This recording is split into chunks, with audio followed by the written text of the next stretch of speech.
Do you think it was worth it to fight for Rhaenyra? Oh wow, that's a really good question. Gosh. Oh my goodness, that's a good question. Targaryen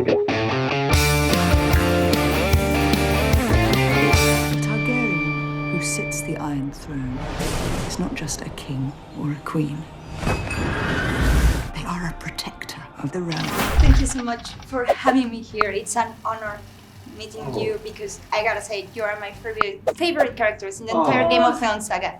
Thank you so much. Thank you so much for having me here. And you know, as the old saying goes, when a Targaryen is born, the gods flip a coin. Hell yeah. One side is greatness and one side is madness. But in your case, I think that your parents choose your destiny for you. So I like to ask you, which side of the coin do you think your characters are on this season, and why do you think they couldn't break the generational trauma their parents passed upon them? I think any individual Targaryen blood pumping around their body is already got a lot of making up to do. Sort of, yeah, your destiny's already written for you, really, isn't it? Yeah.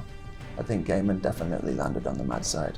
He's just a little bit out there, you know. But also, like you were saying about the world and the environment created these characters. We've got a whole family of Targaryens, so this is probably the craziest that you have ever seen Westworld. The way you stand up for yourself and your interest as Corlys and Rhaenys, I think that gives a really nuanced, a complete different understanding of how the turmoil, of political turmoil in Game of Thrones works. But everybody knows how the story of the Targaryens is going to be after House of the Dragon, because we already have this other show. So for your character's perspective, knowing how things are going to end, do you think it was worth it to fight for Rhaenyra? Oh wow, that's a really good question. Gosh. Oh my goodness, that's a good question. I feel at this point, well, I personally feel, but also I feel probably Rhaenys also feels. When they were having the conversation back in episode 10 of last season, she was saying, I think we should side with Rhaenyra. And he was saying, I think we should just go off to Driftmark and, you know, have a holiday and retire. I think maybe there's a part of her that wishes that she'd agreed with him. They were sitting in the Caribbean having cocktails and having a nice time. I think, for me, for Corlys, I think he would say, yes, it was worth it. Because I think for Corlys, there are very few shades of grey. You're either right or you're wrong. There's nothing in the middle. And in the scenario that we find ourselves in, the former king said, this will be my heir. So if that's what the king said, that's the law, that's what we all live by. So to go against that is to go against what is right. So I think he would say, to fight for what is right, whether you lose or not, is irrelevant. To fight for right is the thing. So I think he would say it was worth it. There's something else, which is to fight for a new, to make a precedent is important, and to make the point that this person was chosen, and this person happens to be a woman.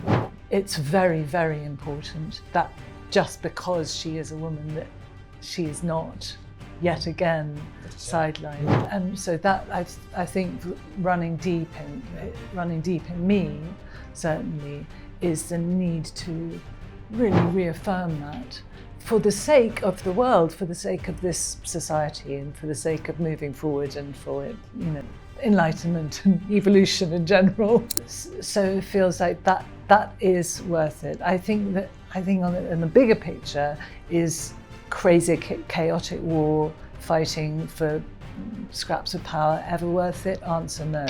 For this season, can you tell me what did differently to differentiate your characters from the first season, and that will impact our understanding of Game of Thrones in general? I don't think we needed to do anything to sort of differentiate season 1 to 2, because they're still the same characters. It's pretty much, the continuity is pretty direct from the end of 1 into the start of 2. The difference personally for me this time was the increased responsibility as an actor on this job, and we had to be there more. There was more of our involvement in the script, and we became more sort of pivotal characters in the whole plot line, you know. So yeah, so that was probably the biggest difference. It also gave us the extra time to explore the characters and to get to know them more. I now feel like I know Aegon so much better than I did at the end of season 1.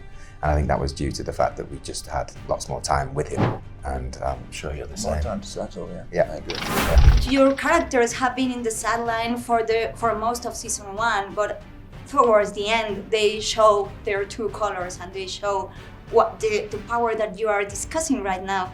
Now that you have the time to go deeper and to know better Corlys and Rhaenys, what are the things that surprise you the most or interest you the most to tackle in the second season?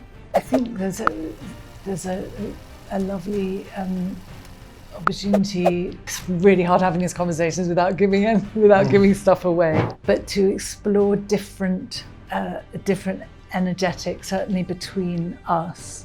That things, it feels like in the first season, we faced a lot of challenges together, but ultimately we're always a team. We felt like very sort of rock solid together. And I think to explore that a little bit and take it to discover different kind of flavors between us and go a little bit deeper into things that are going on between us anyway. But it's really hard to not give games away. But No, I agree. To explore, to go deeper with us. Yes, that's it. Because I think that, again, without giving anything away, there are moments in the upcoming season where you get, well, as I did when we were playing it, you get a flash of what they were like when they were much younger. I'm thinking of that particular scene where you sort of go, oh, that's what they must have been like when they first met, when they were, you know what I mean? And that's lovely.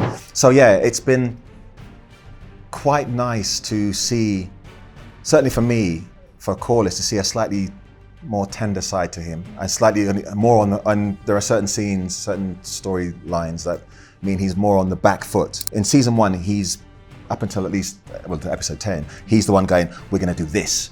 We're going to do this. And when his wife says, well, maybe we should, he's like, no, you don't know, I'm telling you. In this season, I think he's a little more, I don't think contrite is the right word, but he is having to face up to more responsibilities, I think. I think that's same with her as well, having to face, I feel like having to deal with feelings of much greater vulnerability, and I feel like in episode 1 she has such a strong armor, emotional and psychological armor, but actually to discover what's underneath that, and the sort of the beating and sometimes bleeding heart that's underneath this fierce exterior. I think that the original book is written as a history book, like you were learning in school. For you to create these dimensional characters and, as you say,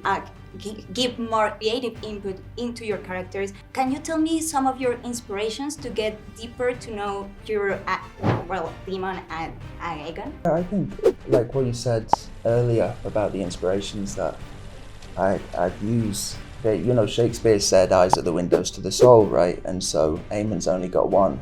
You know, what does that mean? How do you compensate? Is it through your physicality? And so I took a lot of inspiration from 80s horror movie icons like Michael Myers and, you know, Freddy Krueger, the creeper from Jeepers Creepers. There's just this scary inevitability with those kind of characters. No matter how slow they walk, they always catch up with with Jamie Lee Curtis, and I took inspiration from that. And like you were saying about the novel Fire and Blood, it is written like a fictional history book, but as we know from history can be twisted depending on the perspective, and our show is the objective truth of that. You know, you're gonna see, you know, what really happened. I read a lot of poetry, and I read a lot of diaries of people in history that I've admired or been fascinated by. There's been a big focus this time for me and Aegon on solitude and loneliness and what that kind of means and how that can be destructive or used to your advantage. So there's been a lot of literature that I've sort of gathered together to make a little bit of an artillery for Aegon. Performance-wise, I just try to go on instinct mainly. I sometimes find it, my process, I find it unhelpful sometimes to I'll say what I find helpful. By working from my gut, and whatever feels right, I'll give it a go. And it might not be right the first time, so then we'll give it a go again and again and again. And keep throwing things at the wall until they stick. It feels that Aegon is just a big cacophony of chaos, and it's hard to sort of wrestle that into submission, you know. Hopefully we got there. That's fascinating. Thank you so much for your time, and thank you so much for your work in this series. I think it's amazing. Oh, thank you so much. Thank you for your interesting questions. Oh, good, thank you. War is coming.